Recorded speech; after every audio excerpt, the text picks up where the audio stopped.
11.5 কোটি, ভারতবর্ষের জনসংখ্যার 8.6%। এটা চিহ্নিত করার সময়তে সংবিধানে কোথাও বলা হয়নি তাদের কোন ধর্ম, তারা এই কি বলে এই তাদের ভিতরে জাত ইত্যাদি আলোচনা হয়নি। এরকম সোশ্যালি, কালচারালি, ইকোনমিক্যালি ব্যাকওয়ার্ড অংশের জন্যই এই প্রভিশন।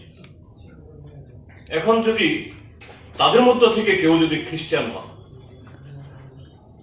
খ্রিস্টান হওয়ার সাথে সাথেই তার সামাজিক পেরিফেরি, তার অর্থনৈতিক অবস্থা, তার জীবন শৈলী এটা পরিবর্তন হয়ে যায় না। ধর্ম দিয়ে এটা হয় না। ধর্ম বিশ্বাসটা আলাদা জিনিস, ব্যক্তিগত ব্যাপার। কিন্তু আরএসএস 1925 সালে যখন তার তৈরি হয়, বা তার আগে থেকেই আরএসএস তৈরি হওয়ার আগে যে সমস্ত বইপত্র গোলওয়ালকার, সাভারকাররা লিখেছেন, সেখানেই তারা বলেছেন যে না, ভারতবর্ষ শুধু একটা জাতির লোকটা থাকবে, একটা ধর্মাবলম্বী হিন্দুরা, যাদের জন্মভূমি এবং কর্মভূমি এখানে হলে হবে না, তাদের ধর্মভূমি এখানে হতে হবে।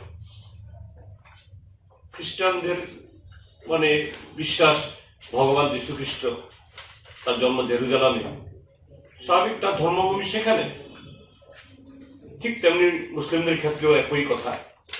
কাজেই জন্মভূমি কর্মভূমি হলে হবে না, ধর্মভূমি হতে হবে। ভারতের সংবিধানে কখনো তাদের সে চিন্তা ভাবনা এটাকে স্বীকার করেনি। 1950 ইংরেজির 26শে জানুয়ারি যে সংবিধান আমাদের সংসদ বা জাতি অ্যাডপ্ট করেছে, চালু হয়েছে, এখন তাই আছে। কিন্তু আরএসএস সরাসরি আরএসএস বিজেপির নামে না করলেও এখানে জনজাতি সুরক্ষা মঞ্চের নামে তারা এই দাবিতে, এবং 25শে ডিসেম্বর বড়দিনের দিন এখানে আগরতলাতে জমায়েত ডেকেছেন তারা। তো এই জায়গায় রাজ্য সরকারের কাছে আমাদের আবেদন, এটা তো সরাসরি যুদ্ধ ঘোষণা করা। এবং আমি গতকাল একটা কাগজে দেখলাম যে এই সিদ্ধান্তের পর বহু সংস্থা, পলিটিক্যাল পার্টি, ব্যক্তি প্রতিক্রিয়া ব্যক্ত করেছেন এর বিরুদ্ধে, যাতে সরকার তার অনুমতি না দেয়। এবং দেখলাম যে এটা নাকি ইতিমধ্যে অনুমতিও দেওয়া হয়ে গেছে।